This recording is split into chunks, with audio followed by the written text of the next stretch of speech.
I'm Pat Snyder, and this is my story. I grew up in a household where my father drank a lot and was an alcoholic. He was an alcoholic that when he got too much, he would get angry and sometimes even physical. And I always vowed that I was never going to be like him. I didn't have a drink until I was 18, and that was when I went to college. Then you started what I would call the selling process to yourself. Oh, this is just everyone drinks, and it's good to have a good time, and I don't have a problem because I can control it. You get drunk and you have a hangover, and man, I don't want to do that again, but then you sell yourself, well, I can handle it the next time. As I look back in the past, I realize that alcohol isn't bad, it's the abuse of alcohol that's bad. And a lot of times I couldn't go out and have just a beer or two. It'd have to be 5, 6, 7 to get that buzz. That was important to have.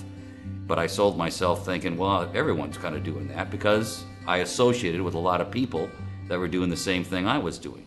I married my wife in 1980, and then later kids were born in 85 and 87, and she brought some concerns up, issuing like, you got to call me to let me know you're going to do this and things. And that continued on, and that escalated. I also had the folks that were concerned about me, besides my wife, some of my brothers, some close friends that said, you really should look into this. I think you have a drinking problem. And again, I was thinking more of myself. It was about me. I look back now and surprised she tolerated it as long as she did. Sometimes I find out my wife would rush him to bed a little earlier, knowing I'd be home late.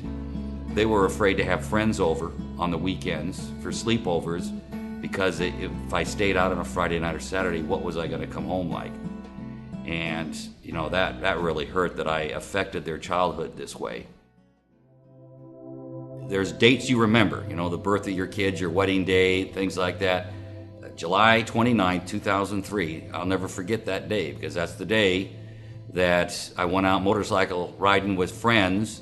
We started drinking, and the next thing I know, I wake up the next morning in the hospital, broken arm, broken leg, hurting like heck, not knowing what in the heck happened. Where I was, I had to find out when I got called from a newspaper reporter telling me everything I did. I was in the hospital for 10 days, and in those 10 days, the fog cleared a bit, and I just said to God, this is something I can't handle. Ask for His mercy for the past, and look for His guidance in the present and providence in the future. And apologize to my wife and family, my friends. But what was amazing is all the friends you thought that were your friends that you drank with, not one came to the hospital. And all the people that I thought were disappointed in me, didn't like me because I drank a lot, they all came. Once I finally gave it over to God and took that responsibility that I just can't drink, it's like a huge weight was lifted off, because I know that I'm never going to face that problem again. And what's amazing is now you see things more clear-headed.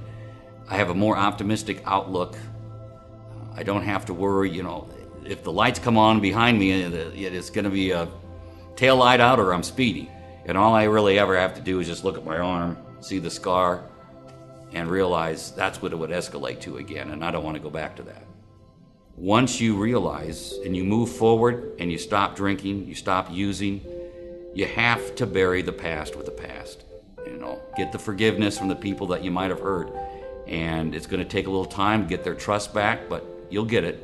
I hope people don't have to hit that rock bottom, but unfortunately, is a disease that sometimes that's what it takes. If I wouldn't have gotten in an accident and busted myself up and been in the hospital 10 days, just maybe received an OWI, which is really a misdemeanor in some cases here in Wisconsin, that I probably would have sold myself like, I just bad luck. If I could tell people, and if they get to that point where they're feeling totally lost, is to try to move a level above the alcohol and realize when you kind of get above the fog, it's clear and sunshine. And it's being down in that fog that keeps you so depressed, and you got to get above that. And someone that sees me, that is having problems and maybe hitting that rock bottom, they can look and say, he did it. I can do it as well.